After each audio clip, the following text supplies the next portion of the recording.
Bismillahirrahmanirrahim. Elhamdülillah. Esselatu vesselamu ala Resulillah.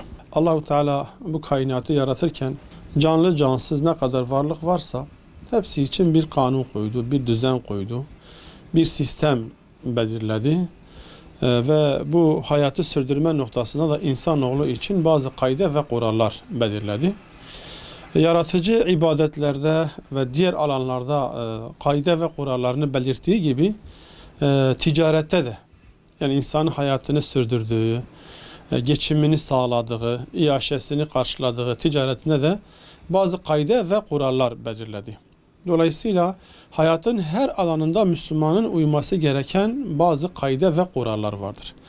Bunlardan bir tanesi de ticarettir. Ki bence en önemlilerden bir tanesidir. Resulullah Aleyhisselatü Vesselam dürüst tüccarın yarın mahşer meydanında ahirette peygamberler, şehitler ve sıddıklarla beraber olacağını, onlarla beraber haşr olacağını ifade ediyor. Yani ticaretteki dürüstlüğün, ticaretteki düzgünlüğün, o kaide ve kurallara riayet etmenin kişiye dünyadan daha ziyade ahirette nasıl bir mükafata ulaştığının en güzel kanıtıdır. Peygamberler, şehitler ve sıddıklarla beraber haşr olmak ne kadar güzel bir duygu. Dolayısıyla ticaretin, helal kazancın birinci kaynağı dürüstlüktür. Ticarette asıl olan helal kazançtır. Resulullah Aleyhisselatü Vesselam'ın da ifade ettiği gibi rızkın 9'u ticarettedir. Müslümanları ticaret yapmaları konusunda teşvik etmiş. Ama bu teşvikle beraber rızkın helal ve bereketli olması için de bu ticaretin düzgün olması lazım. Bu ticaretin helal olması lazım. Bu ticaretin sağlam olması lazım. Ve bu ticaretin Allah ve Resulünün istediği şekilde olması lazım. Ancak bu şekilde olan bir ticaret, Allah'ın razı olacağı bir ticaret olacak ki bu ticarette elde edilen kazanç helal bir kazanç olsun. Helal kazanç olunca da bereket olur, huzur olur. Dolayısıyla bu konuda tüm müminlerin dikkat etmesi gerekiyor. Resulullah Aleyhisselatü Vesselam bu konuyla ilgili bir pazar ziyaretinden örnek verebiliriz. Allah Resulü bir gün Müslümanların pazar yerlerini ziyaret ediyor. Bir hurma satan bir esnafa uğruyor. Hurma üstü kuru, elini biraz altına Resulullah atınca bakıyor ki altı yaştır. Resulullah Aleyhisselam bunun sebebini söylüyor. Sen niye diyor böyle yapıyorsun? Üstü kuru, altı yaş. İşte sahabe tabii o esnaf olan şahıs, sahabe mahcup olunca ya Resulullah işte yağmur yağmış, su değmiş şeklinde kendini savunmaya başladı. Allah Resulü onu orada güzel bir şey söylüyor. Diyor ki sen gelen insanlara hurmaların altının yaş olduğunu söyleyebilirdin.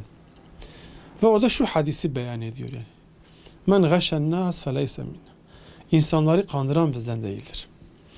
Dolayısıyla burada dikkat edilmesi gereken şey şudur aslında. Allah Resulü Aleyhisselatü Vesselam'ın tavsiyesi üzerine. Kişinin malı neyse onu ortaya koymalı. Kusurlarını, ayıplarını, eksiklerini mutlaka söylemeli. Mesela bir araba mı satıyor? Araba boyalı mıdır, değil midir? O arabanın kusurları nelerdir, aksaması nedir? Yani nerede sıkıntısı varsa hepsini mutlaka alıcıya söylemesi lazım. Yani bizim sattığımız malın durumunu mutlaka alıcıya söylenmesi lazım. Mal gereği gibi anlatılmıyor. Kusurları, ayıpları, eksiklikleri, noksanlıkları anlatılmadığı için daha sonra bunlar fark edilince alıcıyla satıcı arasında ciddi bir münakaşa, bir soru çıkıyor da kavgaya, hatta belki bazen ölümlere kadar varan sonuçlara ulaşılabiliyor ki bu Resulullah sallallahu aleyhi ve sellemin bu tavsiyelerine uymadıkları için yani. Son olarak şunu söylemek isteyeyim.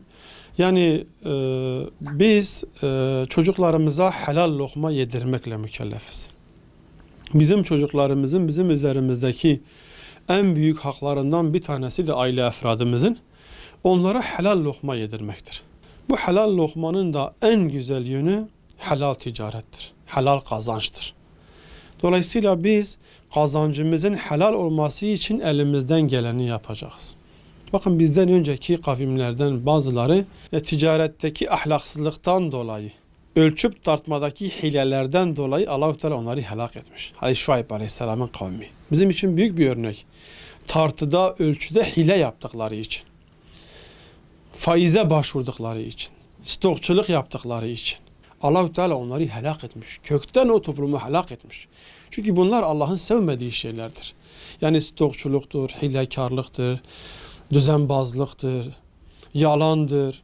Bütün bunlar Allah-u Teala'nın hayatının hiçbir alanda sevmediği gibi özellikle ticaret alanında da daha da çok sevmiyor.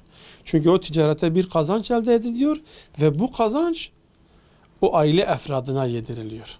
Dolayısıyla bu konuda da bizim çok dikkatli olmamız lazım. 3-5 kuruş para kazanacağız diye Allah'ı kendimizden kızdırmayalım. Allah-u Teala'nın yani gayretullah'a dokunacak ameller yapmayalım. Bizim ticaret alanında da, bu rızık alanında da hataya ve günaha düşmemek için de güçlü bir inancımızın olması lazım. Dünyanın fani olduğunu bizim bilmemiz lazım. Mülkün sahibinin Allah olduğunu bilmemiz lazım. Ancak bu şekilde bir anlayışla, bir düşünceyle ticaret alanında da Allah'ın istediği şekilde bir kul olmayı kendimize ne yapacağız? Düstur edineceğiz. Rabbim bu konuda hepimize şuur ve bilinç versin inşallah.